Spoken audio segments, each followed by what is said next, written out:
Shalom Bapak Ibu Saudara yang kekasih di dalam Tuhan. Selamat berjumpa kembali dengan saya Daniel Johan dalam renungan kebenaran Alkitab pada hari ini, Sabtu 1 Oktober 2022. Baik, hari ini saya akan membawakan renungan kebenaran Alkitab dengan judul Orang Setia adalah Orang Benar, yang terambil dari kitab Yehezkiel 18 ayatnya yang ke-9, versi firman Allah yang hidup. Demikian firman Tuhan. Dan setia mentaati segala ketetapanku, maka sesungguhnya orang itu orang benar, dan ia pasti hidup. Demikianlah firman Tuhan Allah. Tentu ada yang berkata bahwa ayat ini berbicara tentang hukum Taurat, di mana orang Yahudi harus setia dan taat terhadap hukum Taurat. Sementara kita sekarang sudah hidup dalam kasih karunia, bukan hidup di bawah hukum Taurat lagi. Memang benar ayat di atas berbicara tentang hukum Taurat, namun bukan berarti hidup di zaman kasih karunia sekarang ini kita tidak perlu lagi setia kepada Tuhan. Karena kita adalah mempelai Kristus, maka ikatan janji setia dengan sang mempelai laki-laki adalah sebuah keniscayaan. Karena apa? Sejak Adam dan Hawa pun Tuhan menghendaki manusia setia kepadanya. Jadi sebelum hukum Taurat ada, hal tentang kesetiaan sudah ada. Jadi bukan karena hukum Taurat saja maka dibutuhkan atau diperlukan kesetiaan. Di zaman kasih karunia sekarang ini, hal kesetiaan tetap harus dimiliki orang percaya untuk hidup setia di bawah pimpinan Roh. Bahkan Rasul Yohanes menulis di kitab Wahyu, ia berkata bahwa mereka yang bersama-sama dengan dia juga akan menang, yaitu mereka yang terpanggil, yang terpilih, dan yang setia. Mari kita baca Alkitab kita di Wahyu 17 ayatnya yang ke-14. Demikian firman Tuhan.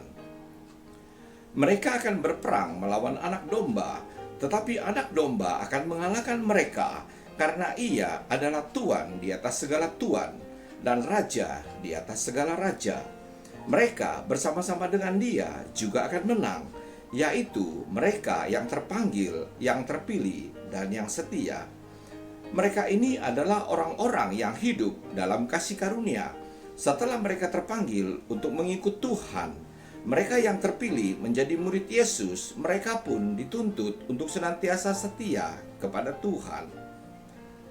Sebelum kita melanjutkan pembahasan tentang orang setia, ada baiknya kita mengetahui terlebih dahulu apa arti kata setia.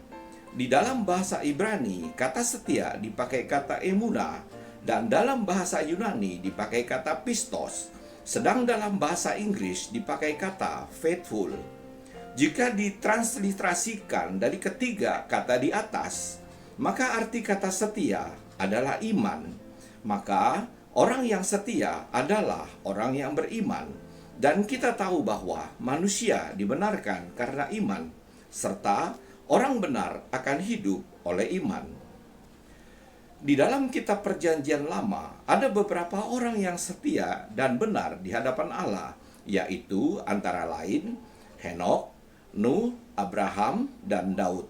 Sedang di dalam kitab Perjanjian Baru, orang yang taat dan setia serta yang menjadi batu penjuru kita adalah Kristus Yesus. Mari kita baca surat Filipi 2 ayatnya yang ke-8. Demikian firman Tuhan. Dan dalam keadaan sebagai manusia, ia telah merendahkan dirinya dan taat sampai mati, bahkan sampai mati di kayu salib. Berbicara tentang ketaatan sampai mati, di dalam suratnya kepada Timotius, Rasul Paulus menceritakan tentang dirinya sebagai pelayan jemaat, di mana bahwa ia telah mengakhiri pertandingan dengan baik. Mari kita baca surat 2 Timotius 4 ayatnya yang ke-7. Demikian firman Tuhan.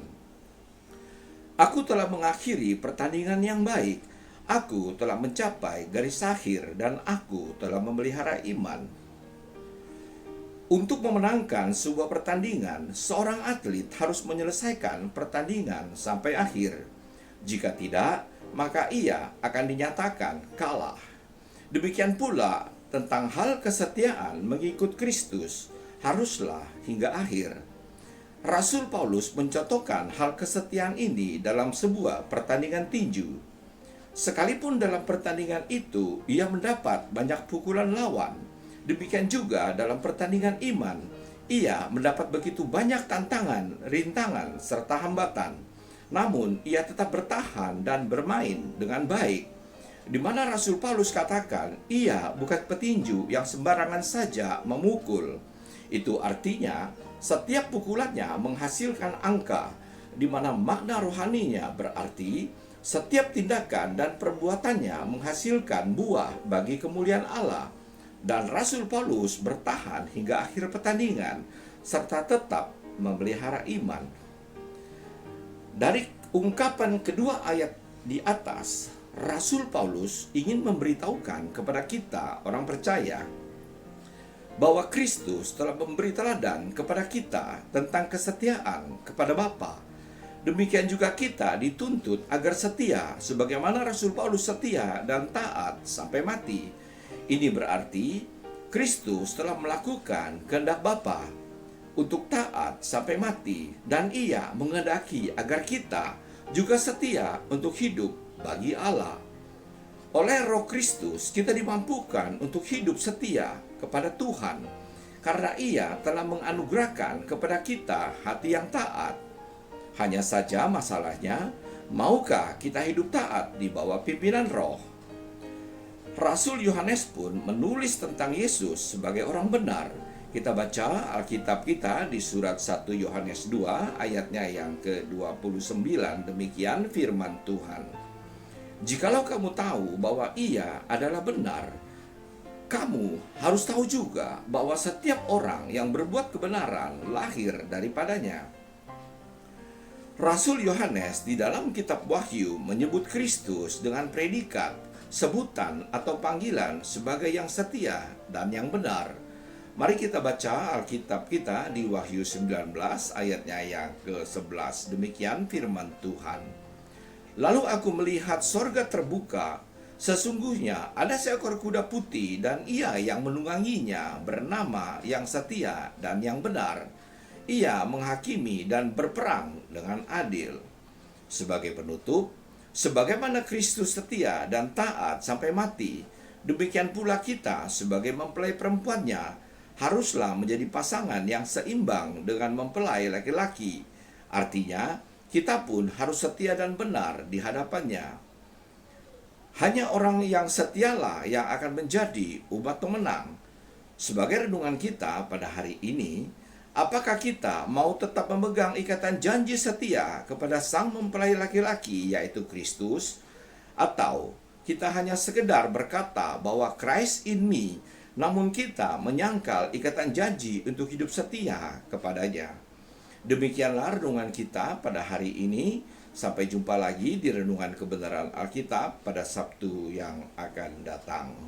Tuhan Yesus memberkati. Amin.